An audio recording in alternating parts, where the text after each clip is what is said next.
Masechet Ketubot Daf Nun Aleph. We've been seeing a basic fundamental law that when a man dies, his inheritance is responsible for paying for the sustenance of his young daughters, young unmarried daughters, but that responsibility of the inheritance to pay for their sustenance is only from land, but not from movables, and that left many young daughters without sustenance, and so various rabbis were trying different ways to permit or even obligate the inheritance to pay from movables. What we're going to see starting now is that actually this is subject to a machloket Tanaim in the following baraita. Tano Rabbanan. Echad nechasim sheyesh lahem acharayut ve'echad nechasim she'en lahem acharayut. Property that has a guarantee, meaning that can be used as a lien for a loan, meaning land. And also property that does not have a guarantee. That means movable objects. Motzi'in limzon isha velabanot dibre debi. You can use them and take them from the inheritance in order to pay for the deceased's wife and for his daughters according to the B. So there you go. According to the B, the actual letter of the law is you can use both land and movables to pay for the needs of the widow and the orphan daughters. Rabbi Shimon ben Elazar omer nechasim sheyesh lam achrayut mosin lebanot min habanim velabanot min habanot velabanim min habanim velabanim min habanot b'nechasim merubin aval lo labanim min habanot b'nechasim moatim. So this is a little complex. We have a lot of cases here. But what basically is saying is that when you have land, yesh lam achrayut, then you can take it from daughters for sons. We're talking about a case where, let's say a guy has older daughters, they're adults, meaning above 12 and a half, and he has sons that are kids. So when he dies, the sons who are kids aren't going to be able to take the inheritance because they're kids, and so they can't be responsible over it. And so rather than have an outsider come and be the estate manager, that would usually happen, but you have daughters, so the daughters will take the estate and manage it. That's fine, but they can't take it for themselves because eventually when the boys become adults, then with the bet din will come and say, sorry daughters, now the boys have grown up, so they get the estate. So the sons will get the estate. V'labanot min habanot. If you have older daughters and younger daughters, well in that case the daughters will all inherit equally. But if there's old ones that are adults, they're the ones that are going to be taking care of it in the meantime. And then when the little girls grow up, then the bet din will say, okay, older ones, you have to give the younger ones their share, and they'll all split it equally. Labanim min habanim, or the same thing if it's all boys, then all the boys get to inherit, but if there's older ones and younger ones, and the older ones take it first, then when the younger ones grow up, the bet din will say, no, you got to split it evenly. Good. Now also, labanim min habanot b'nechasim merubin. If there is a large amount of property, enough that can sustain everybody, that the sons will get their inheritance and the daughters can be sustained from it, then we will take, in this case, there are older daughters and younger sons, banim min habanot. So now the daughters, since they were older, they took all the inheritance, all the property at first. But now that when the sons grow up, the sons are going to take over the property, so they'll take what's due to them as inheritance, even though the daughters will continue to be sustained. Avalo labanim min habanot b'nechasim moatim. But if there is insufficient funds, well then we saw that we prefer, if there's insufficient funds, we sustain the daughters, and the sons will lose out on their inheritance, because it's more shameful for daughters to have to go begging than for sons to have to go begging. So we will not extract from the daughters the inheritance and give it to the sons if there is only limited funds. Now all that was not controversial because we were talking about land. But he has the second statement, nechasim she'en lahem acharayut. If we're talking about property that's not a guarantee, meaning movable objects, then motzin labanim min habanim v'labanot min habanot. That is the same that if there are older and younger kids and the older one sees them, then they have to share it equally with the younger boys. And the same thing with girls, because they're going to inherit. V'labanim min habanot. And if there are older girls that seize the property movable objects, then when the sons grow up, they have to give it over to the sons who will inherit. But if the sons take the money and then the daughters come and say, hey, we want to share, they do not get it because this is movable objects and the sons inherit and the daughters do not get sustained by movable objects. So you see that the basic letter of the law we've been assuming this whole time in the previous stories follows Rabbi Shimon ben Elazar against Rabbi Yehuda Nasi, who says that the daughters and the sons share equally and do get sustained from movable objects. Now, in general, there's a rule that halacha follows Rabbi Yehuda Nasi over any one of his colleagues. And so, therefore, we really should follow Rabbi, and that would be great to help out these orphan daughters. But halacha Rabbi Shimon ben Elazar. But this is an exception to the rule, and the halacha has developed that we follow Rabbi Shimon ben Elazar, and daughters do not get sustained by movable objects. Rava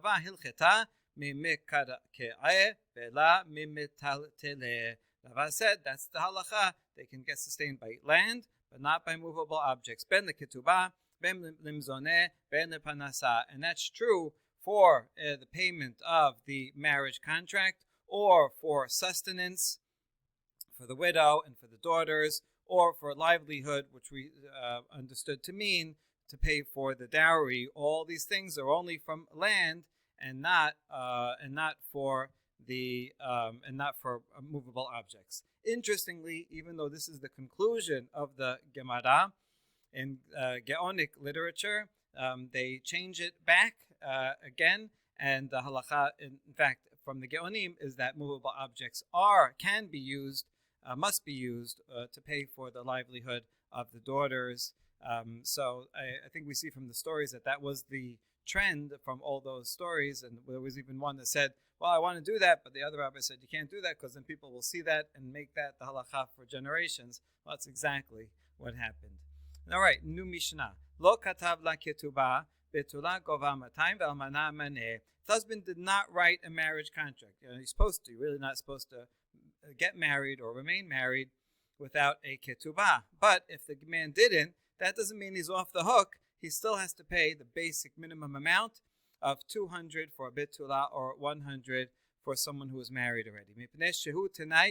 Because that's a stipulation of the court, and everyone who gets married does so based on the conditions that the court sets. So even if he doesn't write a ketubah, he still has to pay the basic amounts. Now, let's say he writes in the ketubah that I'm going to have a lien to pay for the ketubah from only one field, and that field is worth just 100 zuz. So that when he has to come to pay for it, even if he has a lot of land, then the small piece of 100 zuz land will serve as a guarantee for the loan. So what he's trying to do is get out of paying the 200, and that way he'll only have to give this land of 100. So what's the law?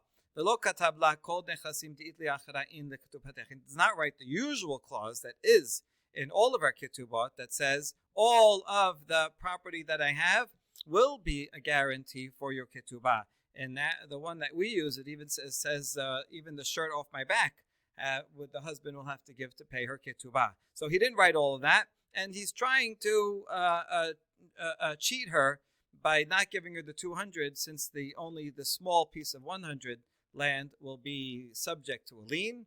Chayav, nevertheless, he has to pay the full 200.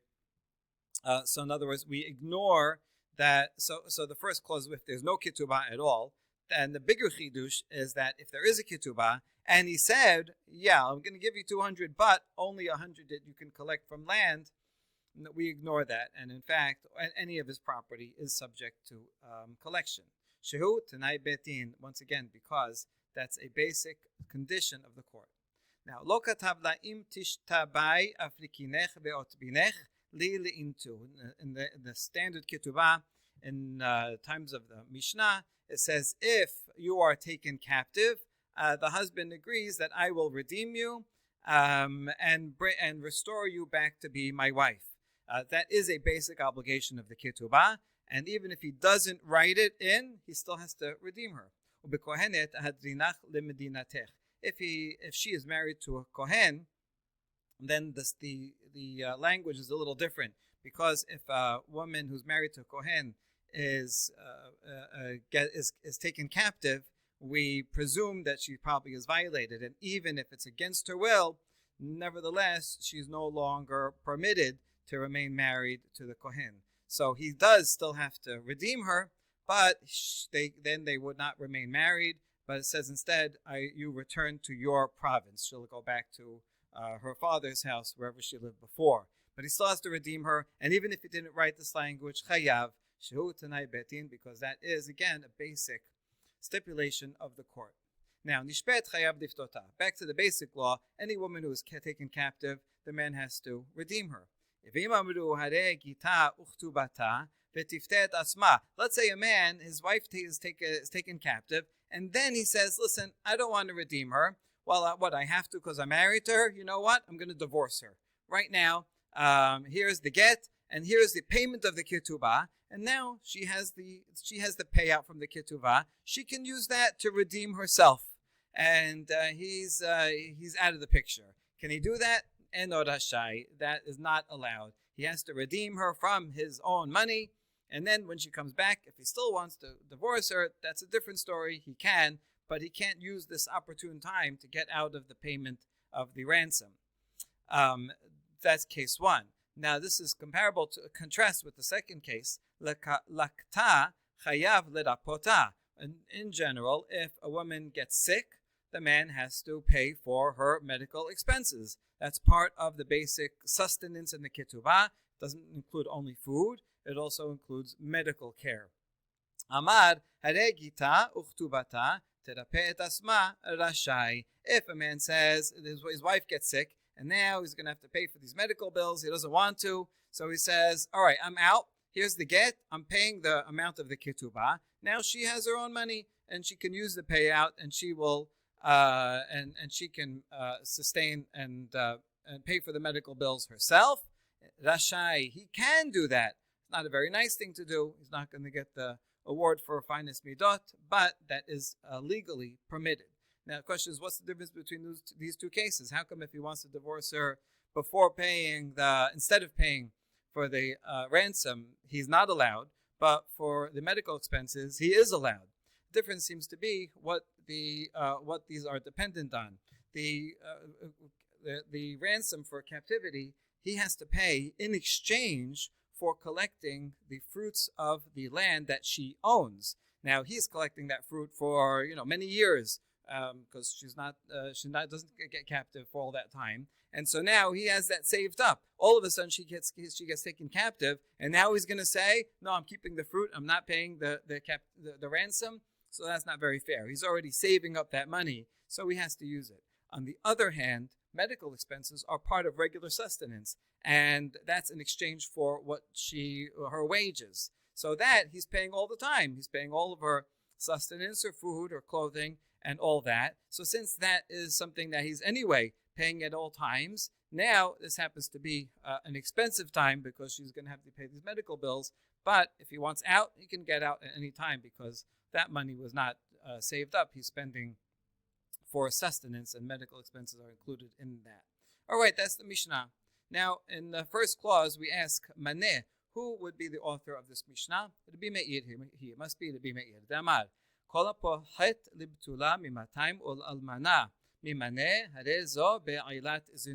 When we said that if a man doesn't write a ketubah, then we assume that he has to pay the ketubah anyway, the 200. That would be the Rabbi Meir, because Rabbi Meir says anyone who promises in the ketubah for a betulah less than 200, or for an almanah less than 100, we consider that bi'ah that they'll have, that's supposed to be their marriage, to be a promiscuous bi'ah, meaning it's not a good marriage. You are not allowed to stipulate that I'm going to pay less than the required amount. So this is not exactly what the Mishnah said, but it's the other side of the same coin. If a man tries to give less and he insists on it, well, then the marriage, either it's not going to be a marriage or it is a marriage and he's going to have to pay that amount anyway. So that's the point. Rabbi Meir is this is consistent with what Rabbi Meir said. The Rabbi Yehuda, and even though it's a little different, it's surely our Mishnah cannot be the other opinion of Rabbi Yehuda. Ha'amar Rasah kotev lebetula shtash amatayim he kotevet hitkabalti memecha maneh. As if they both agree, then the man can write for his wife who's a betula a ketubah that says I'll pay you 200, and at the same time she writes a receipt that says I received 100 already, even though she didn't receive it. That's a way of him writing a kosher ketubah, and still he'll only have to pay 100 at the end because he has this receipt. So Rabbi Yehuda says that's fine. Or if it's almana and he writes the 100, and she also writes a receipt at the same time, even though she didn't actually get any money, she says that she gets 50, so that he'll only have to pay 50 at the end. That is permitted according to the Rabbi Yehuda. So we see, according to the Rabbi Yehuda, a man can stipulate to pay less than the required amount. And that would be against our Mishnah that says if he tries to do that, he'll have to pay it anyway. So for surely our Mishnah cannot be the Rabbi Yehuda. So it seems our Mishnah can only be the Rabbi Meir. So that's all fine. I mean, anonymous Mishnah is the Rabbi Meir anyway. The problem is that it contradicts something else that Rabbi Meir says in the next clause. If a man tries to give a guarantee for his ketubah only and specifies that only 100, only a small field that's only worth 100 will be guaranteed for the ketubah, and you can't take the ketubah from anything else. Well, he doesn't say you can't, but he just says that. He doesn't write all of my property as he's supposed to. He has to pay it anyway, and all of his land is a guarantee for the loan. Now that's what the Sefer of our Mishnah says. Whose opinion is that? That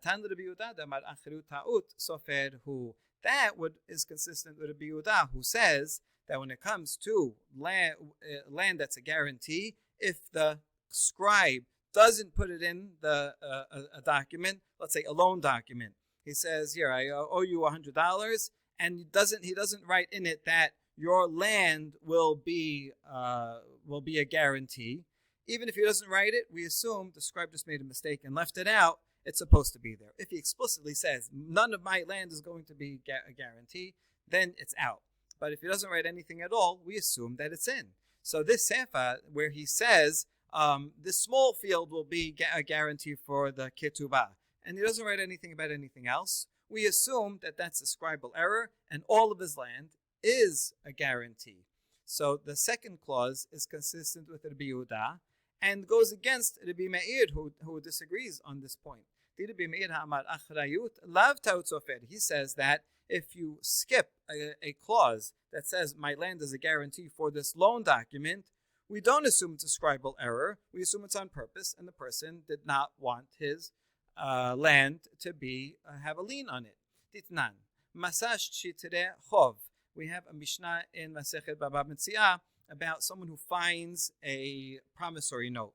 What should he do with it? Should he return it to the borrower, to the lender, not return it at all? See, if the lender has it, the lender can go to the borrower and says, I have the note, I can collect with it. And if we assume that the land of the borrower has a lien, there's a lien on it, then even if the borrower sold the land in between, he can go and collect it from the seller. So this could have a lot of consequences to both parties and even to a third party who bought the land in the meantime. So the Mishnah there says, if someone who finds such a loan document, if it says in the document that that land will be taken as a guarantee for the loan, then he cannot return it to the lender. Because in that case, if he takes it to Betin, Betin will say, oh, this is a good loan document, and if the borrower doesn't have money, they'll allow him to go and take the money from the one who bought the land in the meantime. And this would be very unfair to the guy who bought the land, because really, if the payment was already given for the loan. If the loan was already paid, then he should not have to give up that land. Now, we're talking about a case where the borrower would agree that he didn't pay the loan, even though he did pay the loan. Why would he do that? He has to pay again because he's colluding with the lender, and together they'll collect from the land that was sold, and then they'll split the land, and that way they can both gain from it. So we do not want the person who bought the land in the meantime to have to suffer. Therefore, if you find a document and there is a lien on land with it, do not give it to the lender. However, but if the document doesn't say anything about property that's a guarantee, then you can return it. Because you'll give it to the lender. If he tries to collect, they'll go to Bet Din and they'll have to work it out. But you don't have to worry that he's going to collect from land that was already sold. What we see from this in the roundabout way is that according to the Bimeir, if you don't write that if you leave out the clause in the loan document that says that the land is a guarantee, then we do not collect from the land. And that would contradict the Mishnah, because our Mishnah says if he tries to put a small amount, we ignore it like a scribal error and we assume it's the whole thing. Hachamim say whether the promissory note says that the land has a lien or whether it doesn't, still don't return it because Bet Din will collect from land either way. So Chachamim, that's Rabbi Yehuda. So now we have a question. Resha Rabbi Meir, Vesefa Rabbi Yehuda. The first clause in our Mishnah is Rabbi Meir, who says that he has to pay the 200, and you can't get out of it even if he doesn't write a ketubah or tries to pay less. But the second clause, Sefa Rabbi Yehuda, second clause where he doesn't say that all of his land has a lien on it, we nevertheless assume that's a lien. That's Rabbi Yehuda. So how could this be? So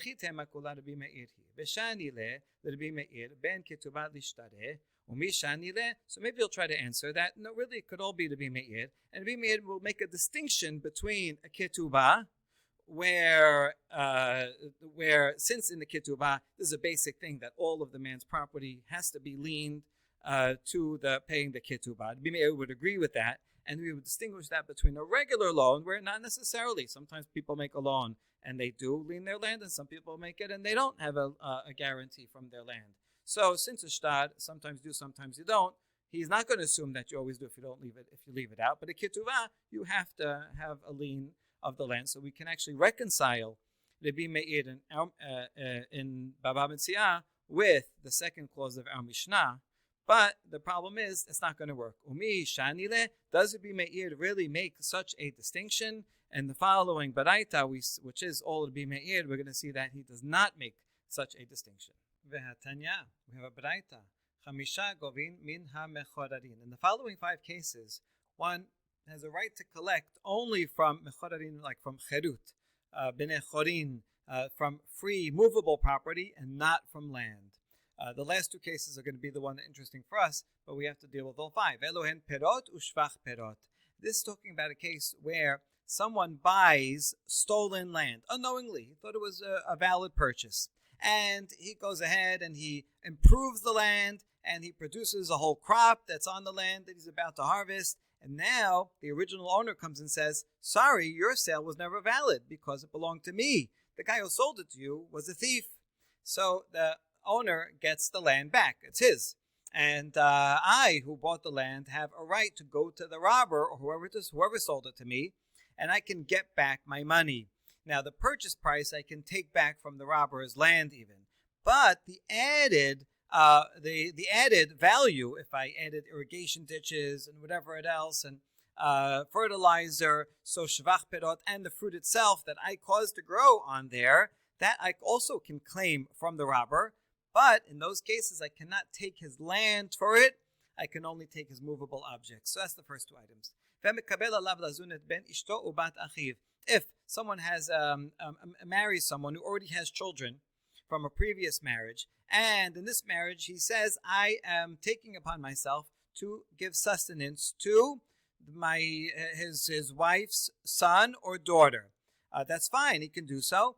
And they can only claim his movable property. They cannot make a claim on his land, which is interestingly the opposite of sustaining one's daughters from his property, which is only from land and not from movable properties. The word get here does not mean a divorce paper, because the word get actually just means a document. In this case, it's a document of a loan, and where you write in the document that does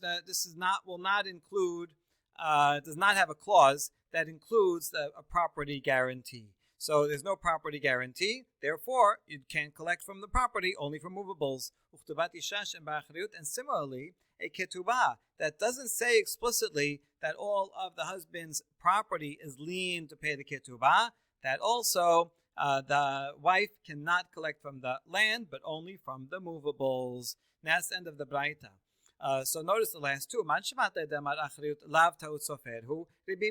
Who's responsible? Who's the opinion that says the fifth item, that if you don't write in a loan document that the land is subjugated to the loan, that we don't assume it's a scribal error and we have to collect anyway, but rather, no, you don't collect from it. Well, that's the opinion of Rabbi Meir against Chachamim. And yet, it also says here that if you don't write in the ketubah that the land is going to have a lien on it to pay the ketubah, then the wife cannot collect from the land, only from the movable property. And so therefore, we cannot say, even though it's a logical possibility, it's not a textual possibility, we cannot say that Rabbi Meir would make a distinction between the ketubah, where, we assume the land has a lien on it no matter what, and a regular loan where he would say it's ta'ut sofer. You see, it does not make such a distinction, and so that cannot be the answer. And so we're left with our challenge. We don't know who could be the author of our Mishnah, since the Resha sounds like Rabbi Meir and the Sefa sounds like Rabbi Yehuda. So this is similar to the structure of the previous sugya we saw, where we say no one could be the author of this Mishnah. But now we're going to come with the surprise answer. Look how the ingenuity of the Baal of this sugya, that he can now go ahead and turn it around and say, you know what? Actually, I will make an argument that it can be either Rabbi Meir or Rabbi Yehuda. Hatam katva hitkabalti, in the Mishnah that we quoted, that where a person writes 200 zuz, I'll say for a betula, in the ketubah, but she at the same time writes a receipt that says, I received partial payment, 100, and the Yehuda said, then that's fine. At the end of the marriage, the husband only has to pay the other 100. Well, that is different. That's a case where she wrote a waiver, that receipt. Whereas in our Mishnah, that's in ours under discussion, is where the guy did not write a ketubah at all, and she did not write that she received a partial payment. So the Yehuda could make a simple distinction. This answer is actually kind of obvious. If he does not write a ketubah at all, we assume that this is a basic fundamental condition that you have to pay the 200. So you're going to have to pay 200 no matter what. The Yehuda will agree with that. If he writes a proper ketubah that says 200, so he did his thing, and she decides, listen, I'm willing to write a receipt that I received 100. That's totally fine. That's a separate document. The ketubah has the 200 in it, and therefore that is totally valid. A ketubah that said only 100 would not be valid. It's 200. She just said you have a receipt for 100. So therefore, the Yehuda could be the author of the Resha, and the Sefa simply goes according to him that even if you don't write that all my land is subjugated, it's subjugated anyway. The truth is that this is a much simpler path that we could have said all the way to begin with, and it seems that the Gemara purposely problematized with Yehuda and didn't make this distinction immediately, perhaps because, like the previous one, it wanted to say maybe it's nobody, so that we can introduce the following one, that which is Rabbi Meir. It's much more difficult to fit the words of the Mishnah into Rabbi Meir, as we're about to see, but it seems that the sugya perhaps wanted the halacha to follow Rabbi Meir, and therefore wanted to be able to explain the Mishnah not only according to Yehuda, but also according to Rabbi Meir. So how can we do that? In the second case, where it says, even if I only say my small piece of land that's worth 100 is subjugated to the ketubah, and he doesn't write about his other land, nevertheless, the husband has to pay. Well, that chayav doesn't mean has to pay from all of his land. It only means has to pay from his free assets, from movable items, not from the other land. Now, this is not a easy reading of the Mishnah, because it sounds like the point is even though he wrote that, still he has to pay. Of course he has to pay for movable items. Why you wouldn't have to say that? Chayav means from all of it, but it's a possible interpretation. So therefore, the Meir possibly could also be the author of our Mishnah. All right, now the next part says Lo Katavla. He didn't write that he would redeem his wife in the Ketubah. He still has to redeem his wife. Amar Abu Shmuel, Eshet Yisrael shene'ensa asura leba'alaha chashinan shema techilata be'ones v'sofa b'rason. If an Israelite woman, a Jewish woman, is raped, she is not allowed to go back to her husband, even if he's not a Kohen. Not allowed, because we worry that perhaps even though she was raped and it was by force, and if it was really by force, she's allowed to go back. But maybe at the beginning it was by force, but by the end, perhaps she was willing. I don't think this is very likely psychologically and realistically, but theoretically, this is what the father of Shmuel says. Perhaps she acquiesced, and if she did, then it's adultery on purpose, and then she's prohibited to her husband. So that's what the father of Shmuel said. Te'iti be'rav la'abu d'Shmuel, but Rav challenges him. It says, Im tish tabai afrikinech ve'otbinech li'intu. From our Mishnah that quotes the language that's in the standard ketubah form that says, if you should be captured, I will redeem you and return me as my wife, which means that if someone is taken captive, then they can be returned. They can go back to the husband. And according to the father of Shemuel, we always worry, maybe she was willing. So Ishtik, the father of Shemuel, had no answer. Kari Rav Aleh de Abu Shemuel, Rav, who asked the question in the first place, said about him, the following pasuk, Sarim asru b'milim v'chaf yasimu lefihem. Princes refrain from talking and laid a hand upon their mouths, meaning he's a prince, the father of Shemuel, and surely he has an answer, but he must have held back from talking and didn't give an answer to me. Maybe the answer was so obvious he didn't want to bother answering it. So what would be the answer? Bishvuya hekelu. We're talking about two different cases. He said his case where if for someone who was definitely raped, we know she was raped, and then the question he has is, what was her state of mind? Father of Shemuel says, perhaps at the end she was willing. Whereas the Mishnah is talking about a captive woman.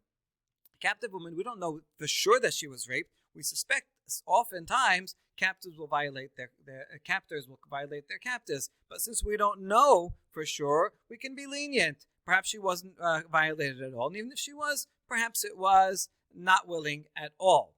Good. Now back to according to the father of Shemuel, in a case where we know there was a violation, when we know there was rape, where can we have any case of rape where the wife can go back to the husband? There has to be such a case, because we're about to show that the Torah brings such a case, assumes that there is a possible case. So how would you ever, if you always are going to worry that perhaps the wife was willing at some point, then you can never have a case of a woman who's raped, whoever can go back to her Yisrael husband. And the answer is, if there are witnesses that says she was screaming, stop, from the whole time, from beginning to end, in pain, and she doesn't want it, so then it's clear for sure she was not willing, and then she is allowed to go back to her Yisrael husband. This is an argument against Rava. Shemuel's father is in disagreement with Rava.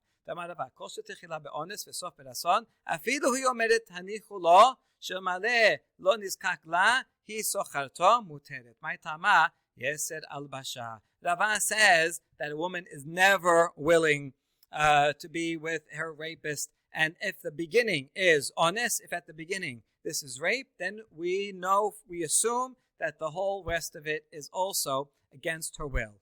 And even if she says, leave him, I want to continue. And even if she says, if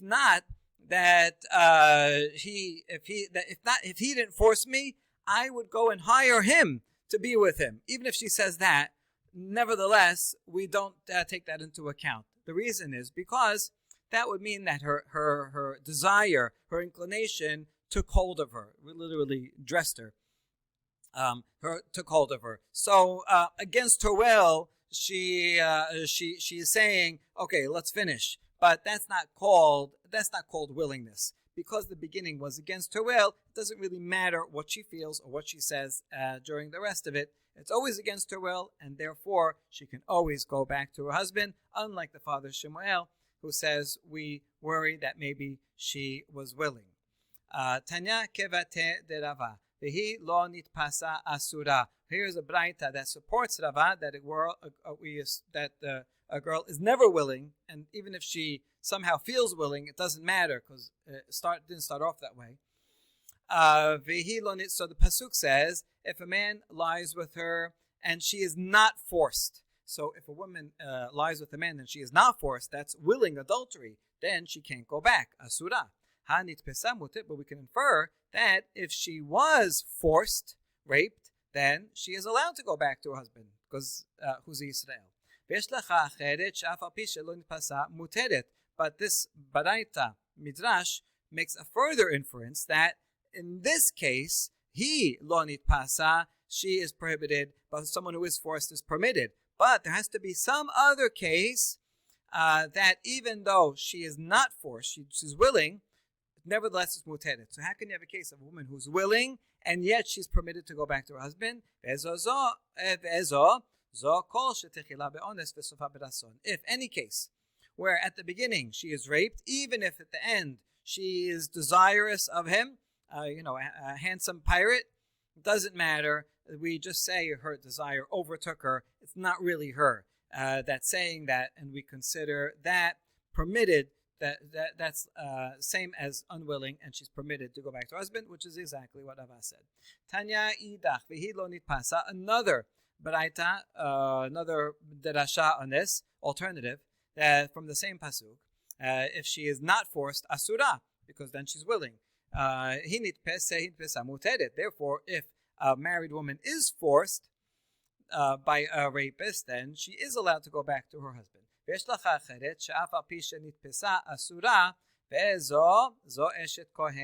We make the further inference that there must be another, since it says he. In this case, there must be another case where even though she is forced, nevertheless she cannot go back to her husband. How can you have a woman who's raped against her will and nevertheless she cannot go back to her husband? That's if she's married to a Kohen, because a Kohen can't be married to anyone who was with another man, even though she was not willing. And now a third derasha on this pasuk. Behi lo nitpasa asura, hanitpesa muter. Starts off the same. If she is not forced, she's prohibited. If she is forced, she's permitted to go back to her husband. But Behi teaches that there must be another woman that, even though she is not forced, she's willing, she still can go back to her husband. This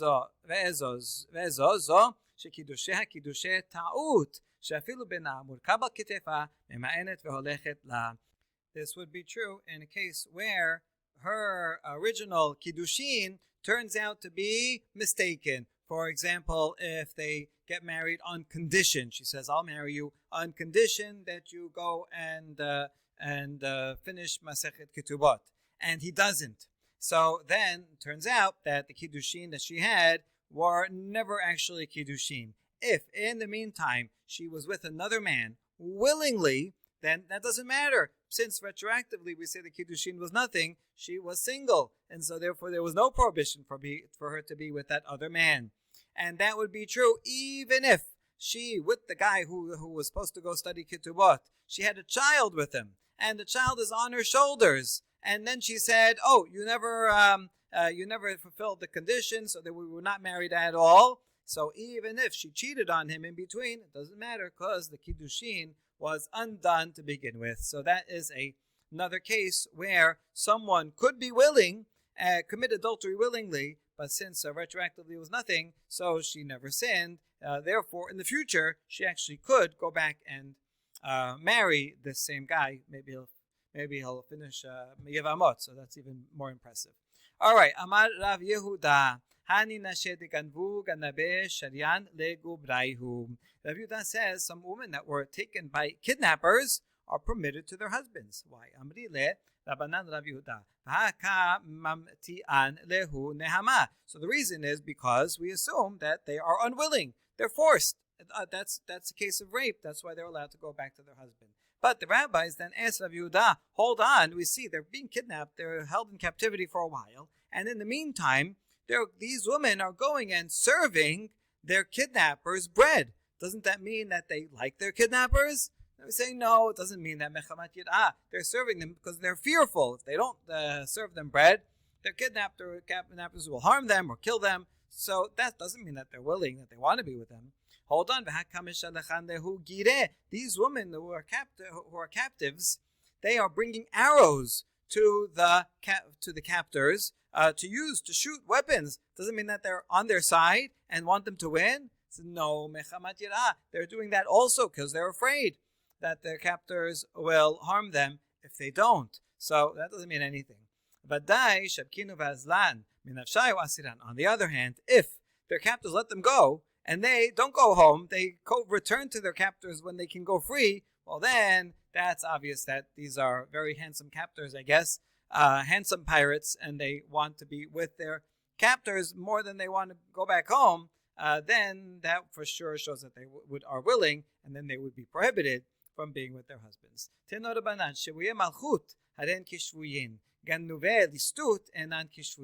This law that we say that captors, we assume, are unwilling, the captors are unwilling and they can go back to their husbands, that is only true if it's if the captors are a king. So a king, the government, the emperor takes someone, then we assume that they did not consent to it.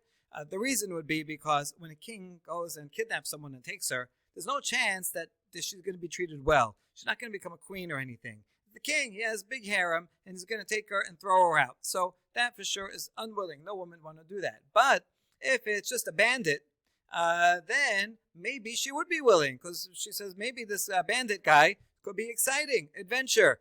Maybe he will marry her, and so maybe she would be willing. Again, I don't know how these pirates worked back then. I can't imagine anyone today being willing, but who knows?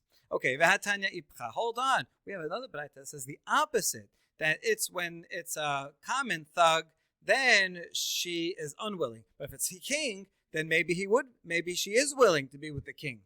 Malchut lakashya. Okay, we're going to answer both of them. The kings is not a challenge. We're talking about different kinds of kings. When you say that she would not be willing, that's talking about someone like Achashverosh, who went and he collected thousands of women from all over the country to have this contest. Only one's going to win. The rest are going to lose. They're going to go back home. So they didn't want to do that. Nobody wants to just be used and not be the queen. So that was forced, so they're allowed to go back to their husbands. Whereas b'malchut ben Neser, there was some guy named Ben Neser. He was like the head of a mafia. He was able to gain a little territory, like Taliban.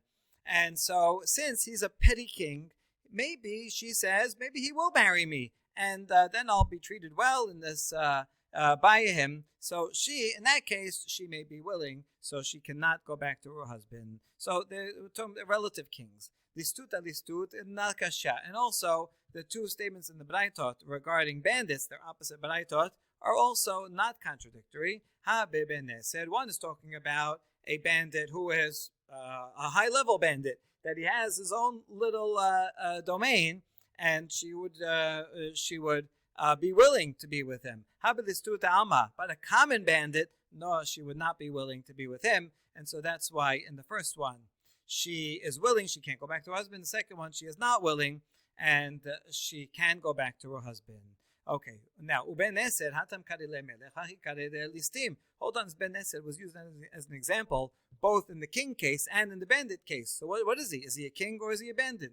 A bandit. Yes, he's both. In Kabeh Hashverosh Listimhu, compared to Hashverosh, he's a common bandit. Kabeh Listim, the Alma Melech, compared to a common thief, he is like a king. So everything is relative. Baruch Adonai Olam. Amen. Amen.